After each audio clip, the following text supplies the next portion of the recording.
Livro Tudo Bem Não Estar Bem. Autora Sheila Walsh. 6. Erga-se acima das decepções. Quando penso em todas as emoções que compõem quem somos, a decepção é uma das mais difíceis de lidar. Tantas coisas se enquadram nessa palavra, mas ela não tem o mesmo peso. Fiquei decepcionada pelo Dallas Cowboys não ter tido uma temporada melhor no ano passado. Mas isso não deixou uma marca em meu coração. Sempre temos o próximo ano. Algumas situações, no entanto, nos devastam e nos deixam sem fôlego. Isso aconteceu comigo e me mudou para sempre.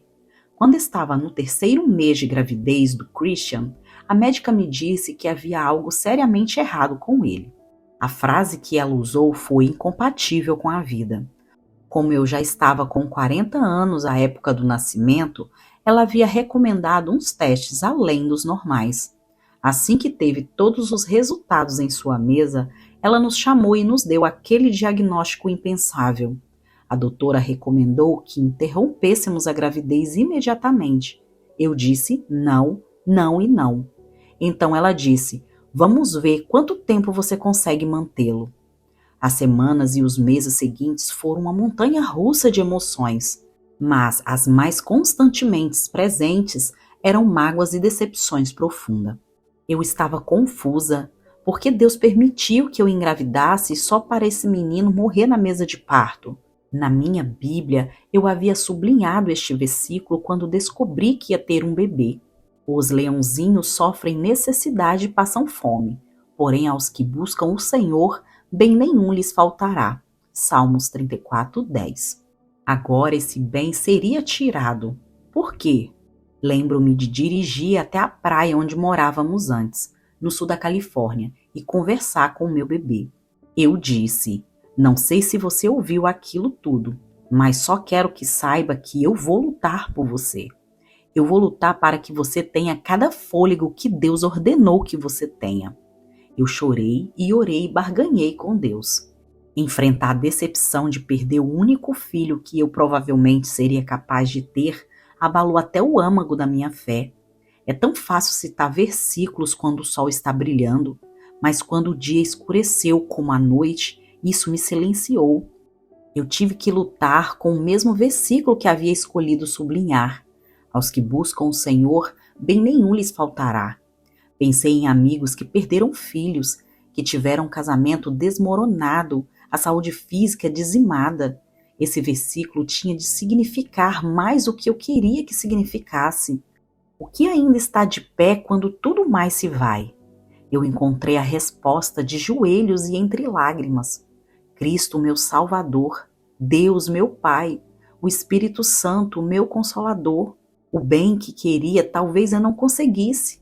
O bem que permaneceria era maior. Algumas semanas antes de Christian nascer, minha médica me ligou para dizer que no mesmo dia que o resultado dos meus testes chegou, o resultado de outra paciente, também de 40 anos, chegou.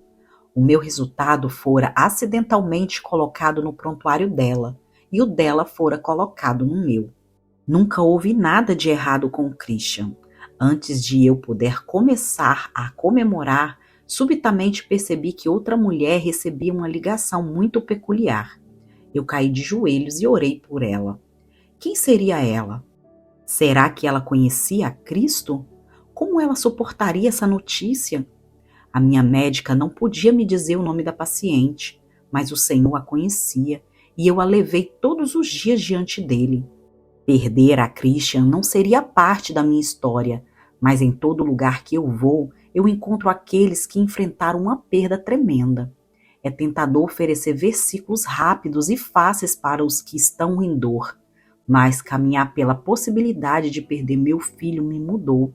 As lágrimas que eu chorei lavaram mais do que o meu rosto, elas lavaram a minha alma. Quando começamos a descer, eu olhei pela janela do avião na esperança de ter o meu primeiro vislumbre de Winnipeg, Canadá.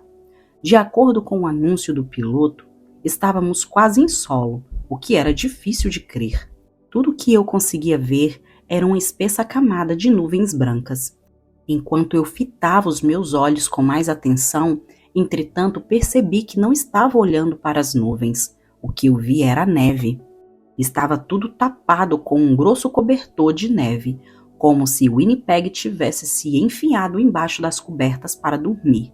Eu fora convidada a falar em uma conferência de mulheres naquele fim de semana, e o nosso anfitrião me avisara de que estaria frio. Enquanto colocávamos o pé para fora do avião e a primeira rajada de ar gelado atingiu meu rosto, tornou-se amargamente claro para mim que a palavra frio é um termo relativo. Existe o "você quer um chá frio" e existe o "você quer que sua cara caia em 5 minutos?" Espiei o aplicativo de tempo no meu celular e vi que estava fazendo 20 graus abaixo de zero. Ora, isso é frio. Eu fiz um comentário sobre a temperatura ao funcionário da alfândega enquanto ele olhava o meu passaporte, o que, a propósito, não é uma ideia inteligente. Ele me aconselhou com uma certa severidade a ser grata, pois pode chegar a 40 negativos. Eu lhe garanti que estava grata, muito, muito grata. Um dos membros do comitê organizador da conferência pegou Barry e eu e nos levou ao hotel. Perguntei-lhe se era difícil dirigir com aquele tempo, pois as estradas estavam cobertas com uma camada sólida de gelo. Ela, enquanto deslizávamos cruzando um sinal vermelho, assegurou-me que não era. Claramente, ela vivia com uma mentalidade de copo meio cheio. Gostei dela de imediato. Eu e meu marido demos entrada no hotel, e quando tentei abrir as cortinas para saber que vista teríamos, as cortinas estavam literalmente congeladas à janela. Entendo que parte disso pode soar um exagero. Eu prometo que não é. Existe frio e existe frio do inverno ao norte. Levantei às 6 horas no dia seguinte para me arrumar. Liguei o modelador e tentei enrolar o meu cabelo. Eu não gosto dele muito enrolado, apenas com umas belas ondas praianas suaves, mas ele absolutamente se recusou a responder. Meu cabelo perdera a vontade de viver.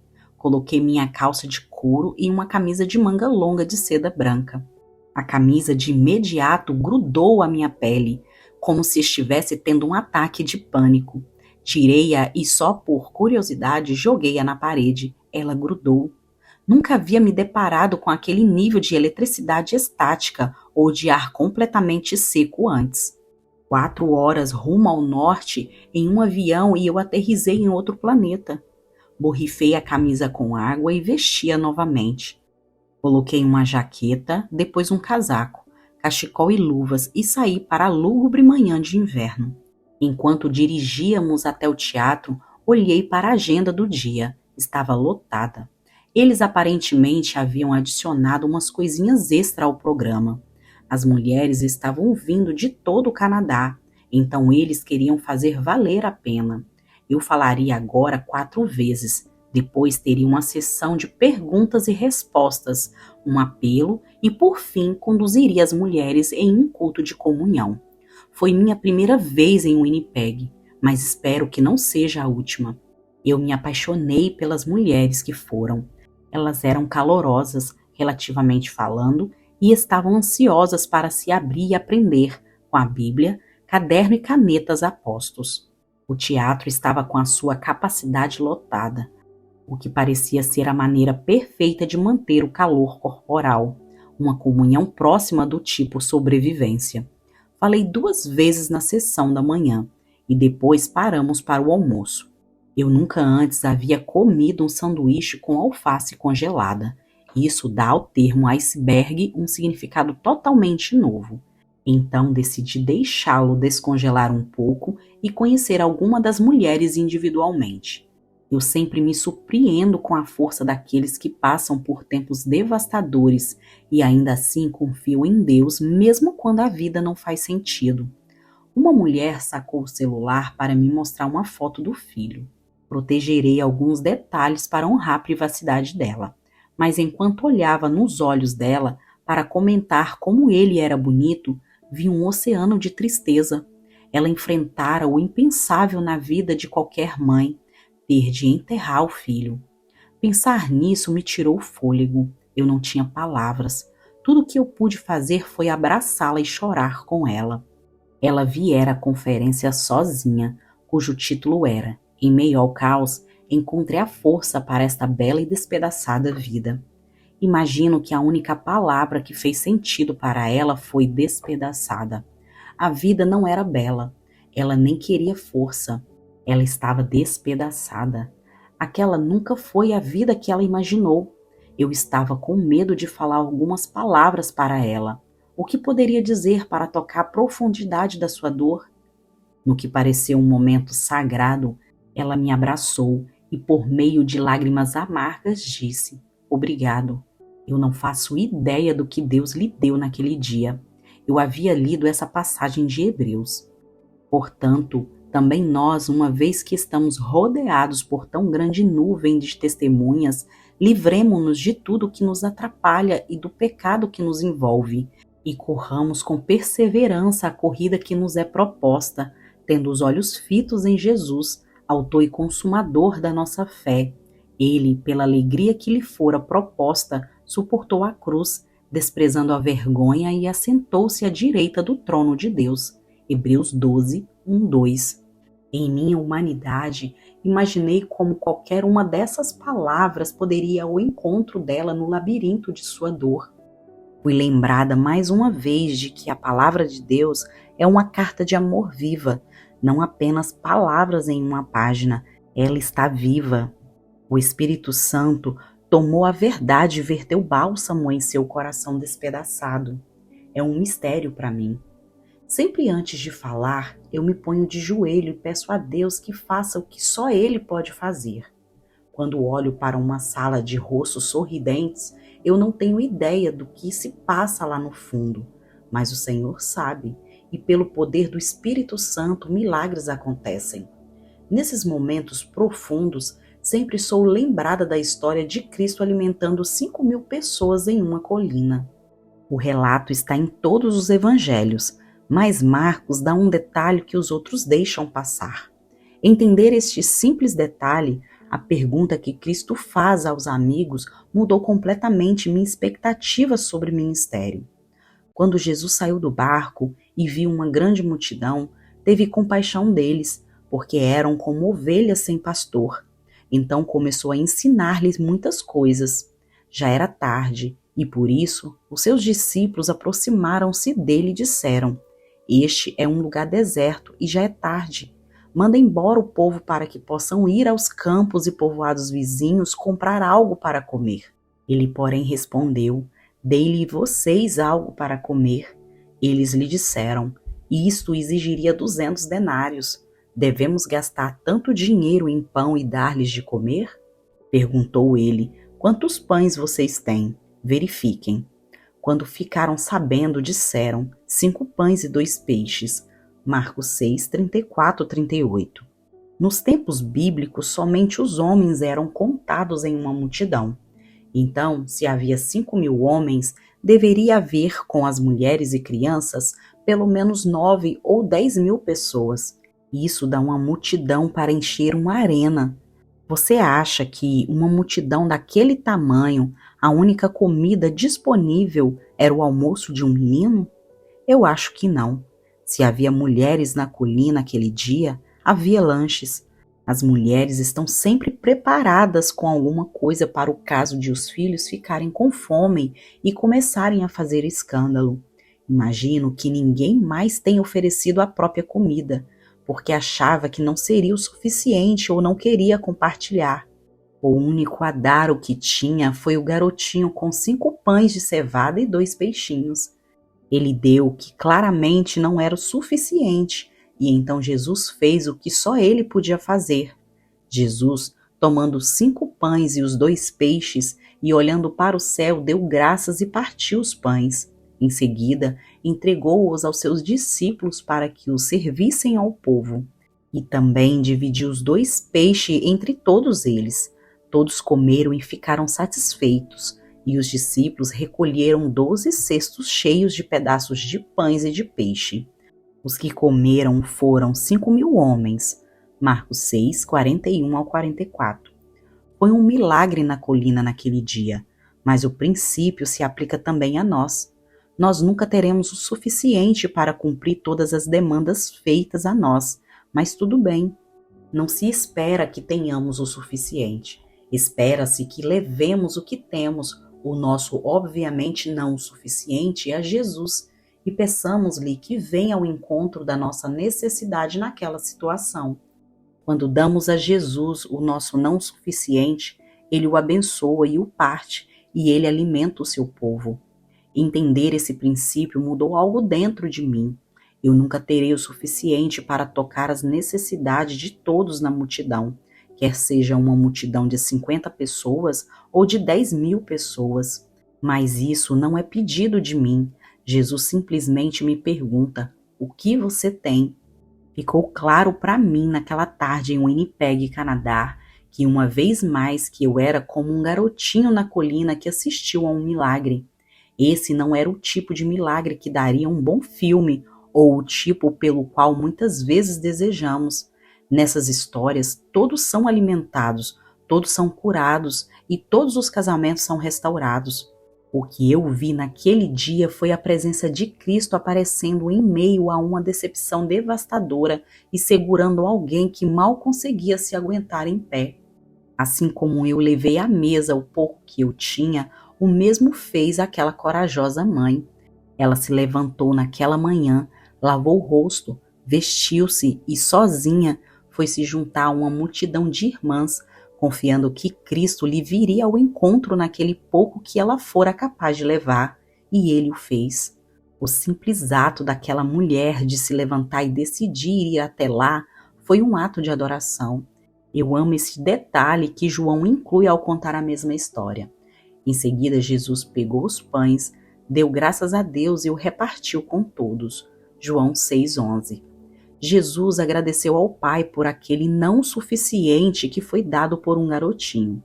O princípio espiritual de trazer o pouco que temos e confiar que Cristo virá ao nosso encontro aplica-se a todas as áreas da vida, não apenas aquela que entendemos como situações ministeriais.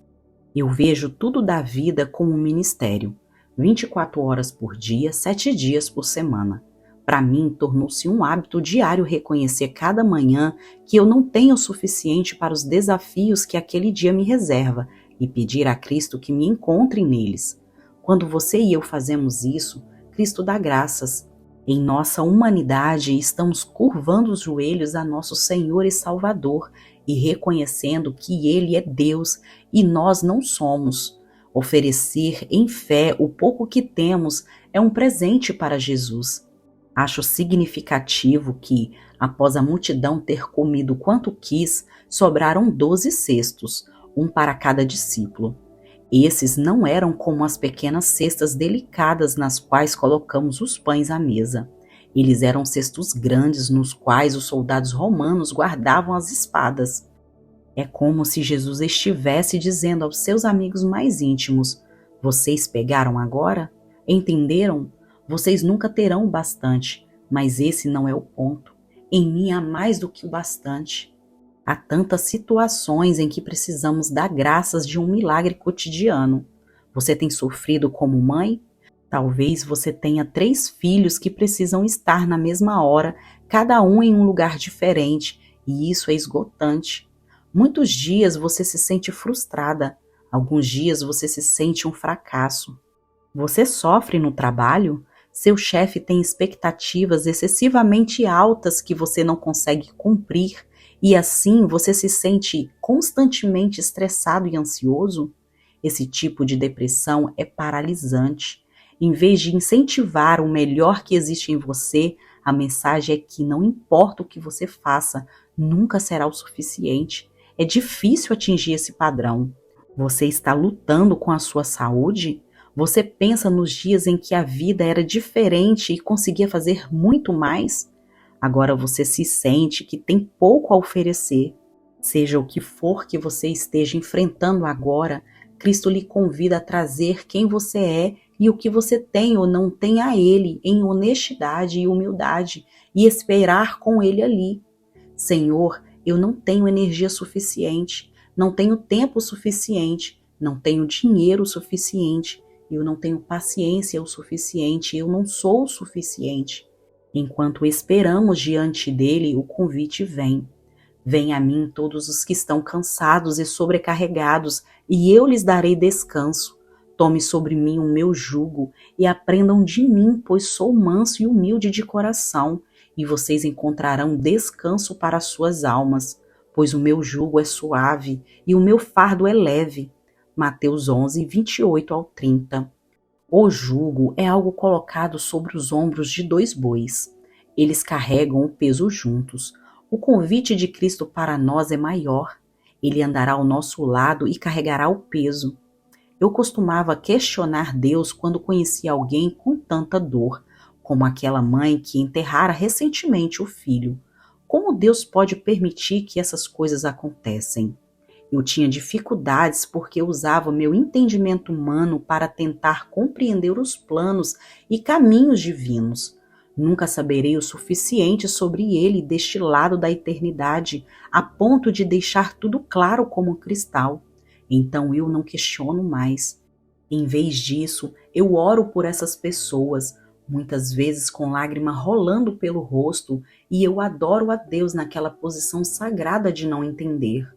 Esta pode parecer uma resposta estranha, pode parecer uma obediência semelhante à de seitas que é fora da realidade. Longe disso. Para mim, não há realidade maior que o amor e a fidelidade de Deus. Eu nem sempre vejo a mão de Deus em uma situação de partir o coração. Mas, como escreveu o grande pregador Charles Spurgeon, e quando não conseguimos detectar sua mão, devemos confiar em seu coração. Pense dessa maneira: eu não estou vivendo pela fé se tenho uma resposta para tudo. Se eu entendo tudo o que Deus faz ou deixa de fazer, então só me resta amá-lo com a minha mente. Nós somos chamados a amá-lo com mais do que isso. Quando um especialista da lei religiosa perguntou a Cristo o que tinha de fazer para herdar a vida eterna, Cristo perguntou-lhe como ele entendia as leis dadas por Moisés. A resposta do perito foi: ame o Senhor e ao seu Deus de todo o seu coração, de toda a sua alma, de todas as suas forças e de todo o seu entendimento, e ame ao seu próximo como a si mesmo. Lucas 10, 27. Cristo disse que ele havia respondido corretamente: coração, alma, força e entendimento. O que isso parece para você e para mim agora? Amamos com o coração mesmo quando ele está partido. Amamos com a alma mesmo quando a nossa humanidade luta contra a nossa situação. Amamos com as nossas forças mesmo quando estão quase acabando. Amamos com o nosso entendimento mesmo quando não entendemos. Se você conhece alguma coisa da minha história, sabe que eu não digo essas coisas de forma frívola. Eu falo com fé, acreditando 100% de modo tão profundo quanto a medula em meus ossos, que Deus é bom e podemos confiar nele mesmo quando não entendemos a situação em que nos encontramos na vida. Como escreveu Paulo, agora, pois, vemos apenas um reflexo obscuro como em espelho, mas então veremos o face a face. 1 Coríntios 13, 12. Na maioria de minhas conferências, tenho tempo para uma sessão de perguntas e respostas. Eu recebo uma ou duas perguntas fofas habituais. Onde você conheceu seu marido? Ou onde você comprou as botas? Outras são mais difíceis de ouvir. Estou enfrentando o câncer pela segunda vez. Por que Deus permitiu isso? Fui 2 vezes abusada sexualmente quando criança, por diferentes membros de minha família. Não sei o que fazer com a vergonha. Há sempre uma linha comum às perguntas que recebo. A vida é decepcionante. Esta não é a vida que eu imaginei. Acho que a maioria de nós poderíamos dizer isso. Pense em quando você era adolescente. Como você imaginou que seria a sua vida? Eu pensei que eu seria enfermeira, até descobrir o que significava estar perto de sangue. Talvez você pensasse que ia se casar e ter muitos filhos, ou talvez se visse como uma mulher de carreira dirigindo seu próprio negócio um dia. Quando eu estava no seminário, uma das garotas que se tornou minha amiga me disse que em seu formulário de inscrição, quando perguntaram onde ela acreditava que Deus a chamara para estar, ela escreveu: ser esposa de pastor não encontrado ainda. Algumas mudanças inesperadas na vida são bem-sucedidas, mas ninguém imagina as coisas difíceis que lhe aguardam ao virar a esquina. Como viver então quando nos encontramos em um lugar que está longe de ser a vida que você imaginou? Quando considero uma mulher das Escrituras que podia inequivocavelmente afirmar que a vida dela não era o que havia sonhado para si, penso em Abigail. Encontramos sua história em 1 Samuel 25, entremeada à época em que Davi fugia para se salvar do rei Saul. Eu amo as lições de sua vida. Podemos ver alguém vivendo uma situação difícil, mas cuja sabedoria e fidelidade a Deus a guiou em meio à sua decepção e por fim a levou para um novo lugar de graça. O nome dela significa Meu Pai é Alegria. Creio que seja onde ela encontrava forças, porque seu marido Nabal não trazia alegria à sua vida. O nome dele significa tolo. Ele estava à altura do nome. Permanecendo forte quando os sonhos são adiados. Depois, Davi foi para o deserto de Maom. Certo homem de Maom, que tinha seus bens na cidade de Carmelo, era muito rico. Possuía 1000 cabras e 10.000 ovelhas, as quais estavam sendo tosquiadas em Carmelo. Seu nome era Nabal, e o nome da sua mulher era Abigail, mulher inteligente e bonita, mas seu marido, descendente de Caleb, era rude e mau. 1 Samuel 25, 1, 3. Naqueles dias, as mulheres não tinham voto sobre a escolha dos seus maridos. Nabal, um homem rico, deve ter parecido um bom partido aos olhos do pai de Abigail, mas o dinheiro nunca é o bastante para garantir uma vida de paz. Eu me pergunto, quantos dias será que levou para ela perceber o tipo de homem com quem se casara? Imagino que não muitos. Outra versão o descreve como um homem duro e maligno em todo o seu trato. Tenho certeza de que era como ele a tratava. Não só isso, Abigail presenciava a maneira como ele tratava a todos que trabalhavam para ele. Ele era um homem cruel.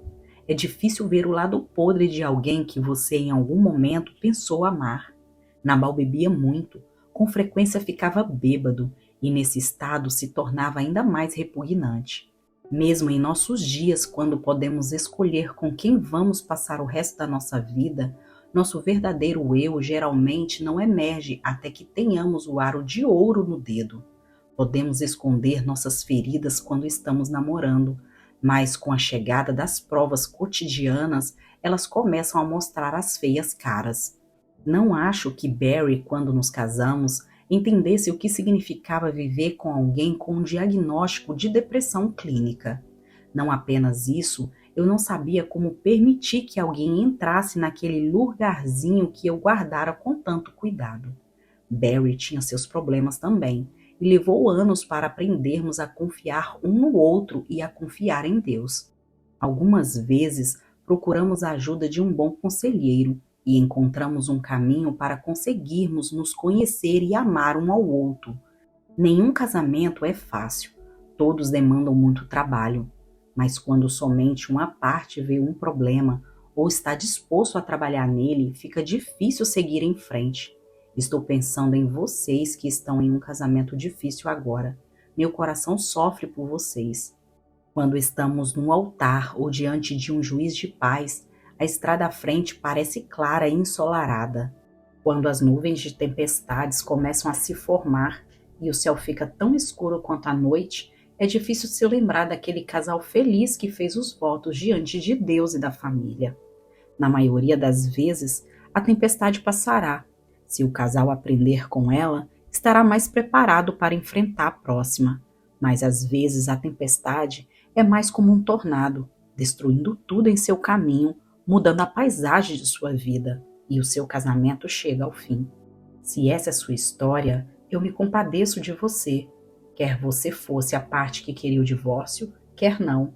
É dolorosa a separação de duas vidas. Nesses momentos, precisamos nos apegar à verdade de que quando o coração está quebrado, o Senhor está próximo. Quando somos esmagados, Cristo está perto. Você não está sozinho. Mesmo quando você desiste de si mesmo, Deus não desiste. O O que quero que vejamos na história de Abigail, no entanto, aplica-se a todos nós, casados, solteiros ou divorciados.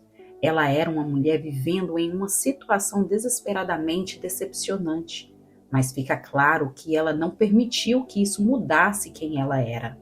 De alguma forma, Abigail foi capaz de estar bem em uma situação que não estava bem.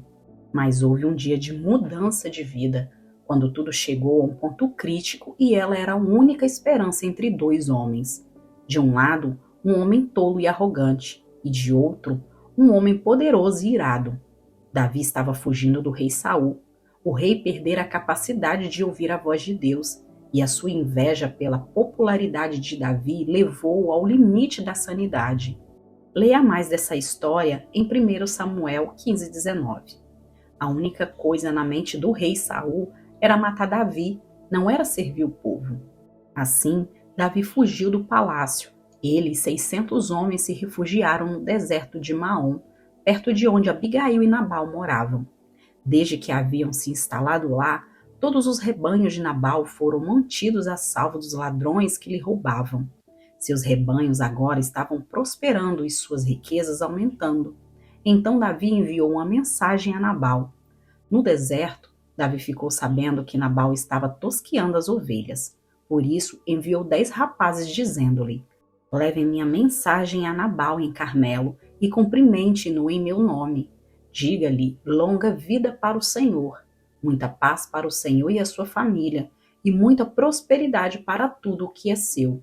Sei que está tosqueando as suas ovelhas. Quando seus pastores estavam conosco, nós não os maltratamos, e durante todo o tempo em que tivemos em Carmelo, não se perdeu nada que fosse deles.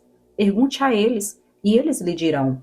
Por isso, seja favorável, pois estamos vindo em época de festa. Por favor, dê a nós os seus servos e ao seu filho Davi o que puder. 1 Samuel 25, 4-8. Recado bom, respeitoso, contudo salientando que, uma vez que era tempo da tosquia das ovelhas, Nabal poderia contar que esse ano ele tinha mais ovelhas para tosquiar do que o ano passado. Davi não estava pedindo muito, somente que Nabal compartilhasse qualquer comida e outras provisões que tivesse à mão. Um homem razoável estaria grato a Davi e seus homens, mas Nabal não era razoável. Nabal respondeu então aos servos de Davi: quem é Davi? Quem é esse filho de Jessé? Hoje em dia, muitos servos estão fugindo dos seus senhores. Por que deveria eu pegar o meu pão e a minha água e a carne do gado que abati para os meus tosqueadores e dá-los a um homem que vem e não sabe-se de onde? 1 Samuel 25, 10, 11. Quando os homens retornaram a Davi e lhe contaram a resposta de Nabal, ele ficou furioso. Ele disse a 400 de seus homens que preparassem as espadas e deixassem os outros 200 para trás, a fim de guardar os equipamentos. A intenção dele era garantir que nenhum homem na casa de Nabal estivesse vivo pela manhã.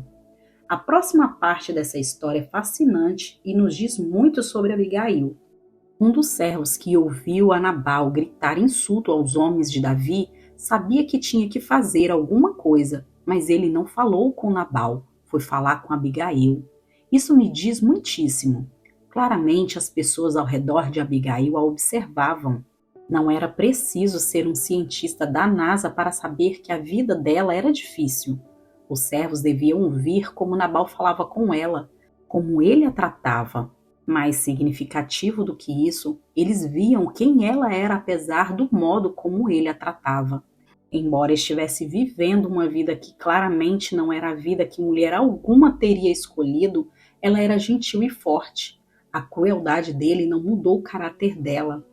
Eu tive que me sentar com esse pensamento por um momento e me questionar. Como eu me portaria em uma circunstância assim? Não tenho certeza se teria tido a graça dela. Seria difícil não ficar desiludida ou amarga vivendo dia após dia com alguém malvado e insensato. Ela, sem dúvida, não estava. O que fez a seguir nos mostra que tipo de mulher ela era. Abigail embalou tanto vinho e comida quanto pôde e partiu para encontrar Davi. Eu já tentei me colocar nos sapatos dela e imaginar o que eu teria dito. Acho que teria falado mais ou menos assim: eu sinto muito, sinto mesmo, por favor, nos perdoe, meu marido é um idiota. Não foi assim que Abigail começou. Seu discurso, cuidadosamente redigido, é uma das falas de mulheres mais longas registrada nas Escrituras e é magistral. Ela começa assim: Meu Senhor, a culpa é toda minha. 1 Samuel 25, 24. O quê? Que jeito é esse de começar? Nada do que havia acontecido era culpa de Abigail, mas ela era uma mulher sábia. Ela sabe que sua humildade e o seu respeito podem começar a abrandar o nível da raiva em Davi. E antes que você comece a pensar que ela era uma esposa fraca e codependente, defendendo um marido inútil que evidentemente colocou em risco a vida de todos ao seu redor, ela continua: Por favor, permite que tua serva lhe fale. Ouve o que ela tem a dizer. Meu senhor, não des atenção àquele homem mau, Nabal. Ele é insensato, conforme o significado do seu nome, e a insensatez o acompanha. Contudo, eu não vi os rapazes que o meu senhor o enviou. Agora, meu senhor, juro pelo nome do Senhor e por tua vida que foi o Senhor que te impediu de derramar sangue e de te vingares com as tuas próprias mãos. E os teus inimigos e todos os que pretendem fazer-te mal sejam castigados como Nabal, e que este presente que essa tua serva trouxe ao meu senhor seja dado aos homens que te seguem. Esquece a ofensa de tua serva, pois o Senhor certamente fará um reino duradouro para ti, que travas os combates do Senhor.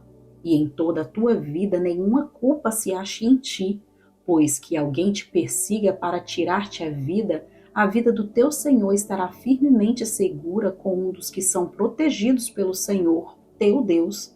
Mas a vida dos teus inimigos será tirada para longe como por uma tiradeira. Quando o Senhor tiver feito ao meu Senhor todo o bem que prometeu e te tiver nomeado líder sobre Israel, meu Senhor não terá no coração o peso de ter derramado sangue desnecessariamente, nem de ter feito justiça com as suas próprias mãos. E quando o Senhor tiver abençoado a ti, lembra-te de mim, a tua serva. 1 Samuel 25, 24 ao 31. Abigail não só deixou claro que sabia quem era o seu marido, mas o mais importante, ela disse a Davi que sabia quem ele era.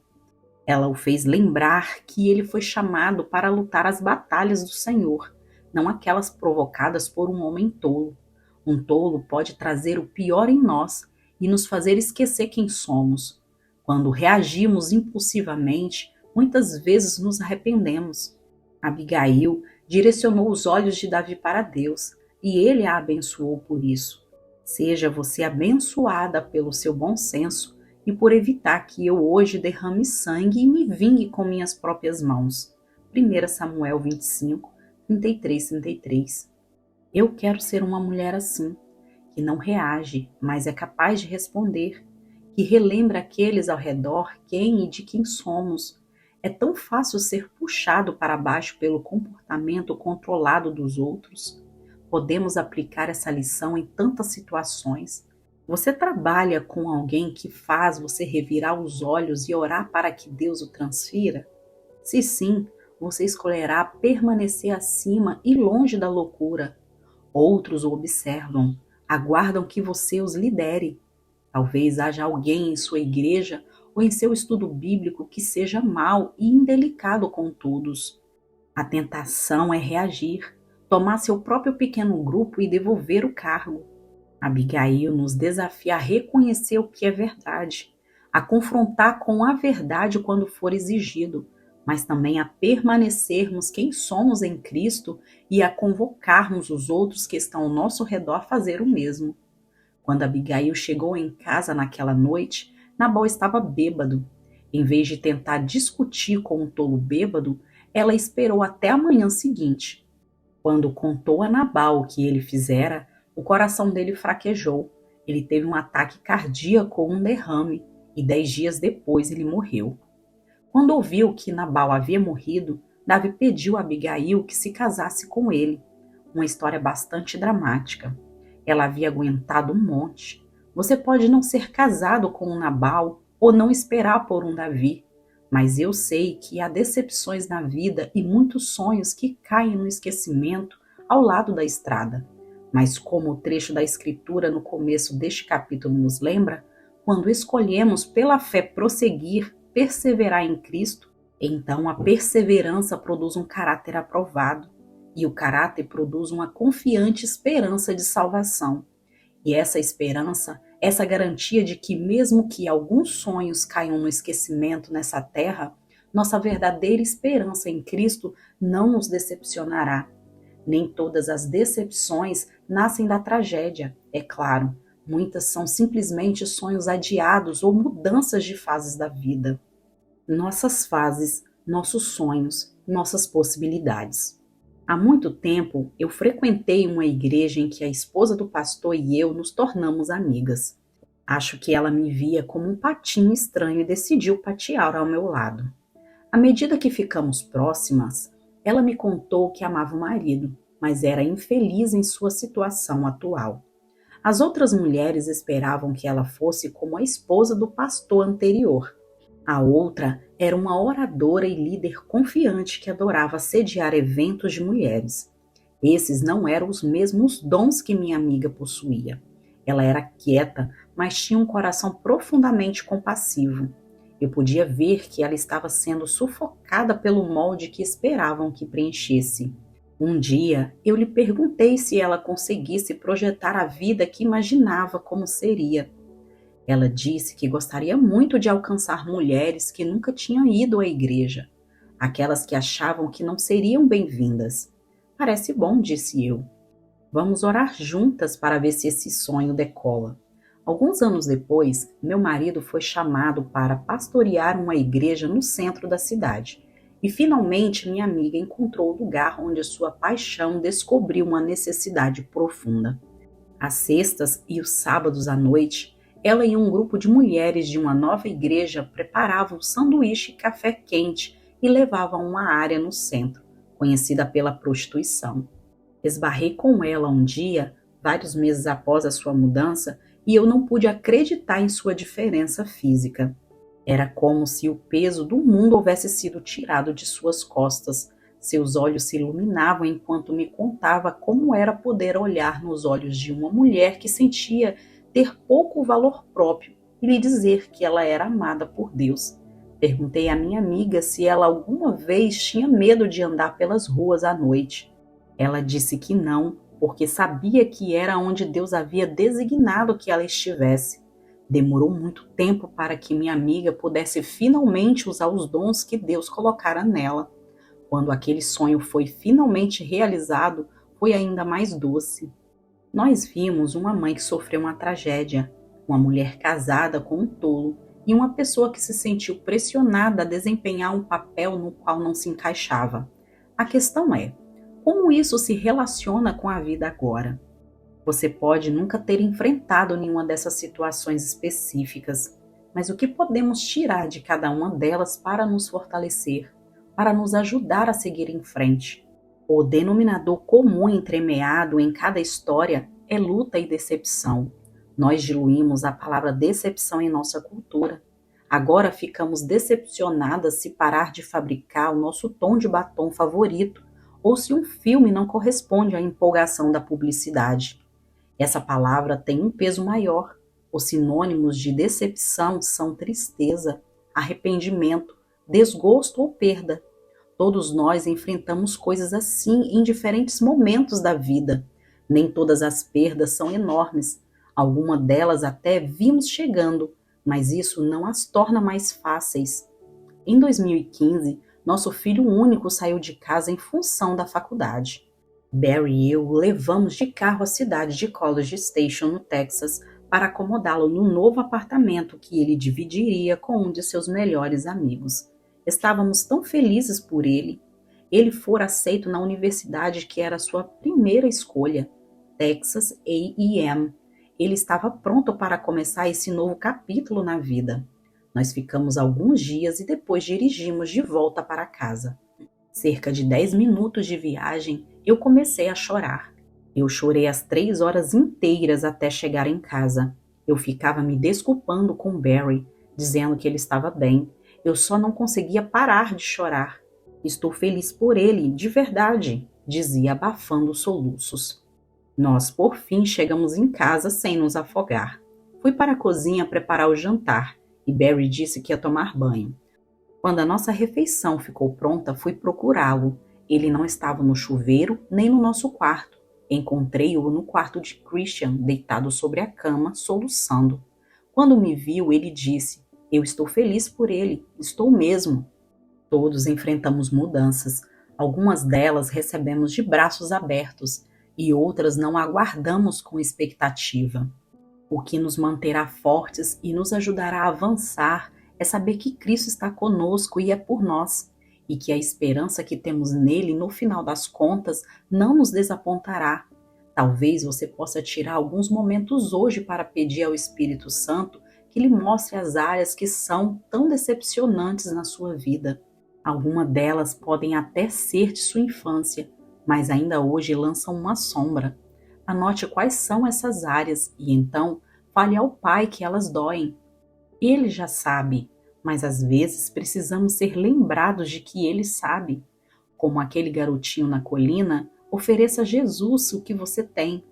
Este é um ato de adoração que ele receberá. Um passo de cada vez. Nós não somos suficientes, mas Jesus é. 1. Seja brutalmente honesto. Seja honesto consigo mesmo sobre as áreas em que a sua vida são uma decepção. Pode ser difícil fazer isso, porque algumas delas talvez não possam ser mudadas e pode parecer que reconhecê-las somente tornará o fardo mais pesado. Isso seria verdade se você tivesse de carregá-lo sozinho. Cristo o convida a compartilhar esse fardo com ele. Coloque tudo no papel, encare isso, converse com Deus sobre isso. Converse com Deus sobre as áreas em que você se sente desesperado e decepcionado. Peça a Jesus para andar com você nos lugares que são difíceis. 2. Peça a Deus que o ajude a sonhar um novo sonho, algo que você sempre quis fazer, mas que foi empurrado para o segundo plano por causa de todas as outras coisas na vida. Vá a uma loja de plantas e compre um pacote de sementes e um vaso pequeno. Observe as sementes quando chegar em casa. Elas não parecem grandes coisas. Plante-as, regue-as e depois contemple os primeiros sinais de vida. Quais são as pequenas sementes em seu coração que, sendo cuidadas e regadas em oração, podem dar à luz a algo novo? 3. Medite nesse versículo. Digo-lhes verdadeiramente que, se o grão de trigo não cair na terra e não morrer, continuará ele só, mas se morrer dará muitos frutos. João 12:24. Às vezes, temos que deixar um sonho morrer para recebermos um novo. Ao cair da tarde, naquele primeiro dia da semana, estando os discípulos reunidos a portas trancadas por medo dos judeus, Jesus entrou, pôs-se no meio deles e disse: "Paz seja com vocês." Tendo dito isso, mostrou-lhe as mãos e o lado. Os discípulos alegraram-se quando viram o Senhor. João 20, 19 e 20.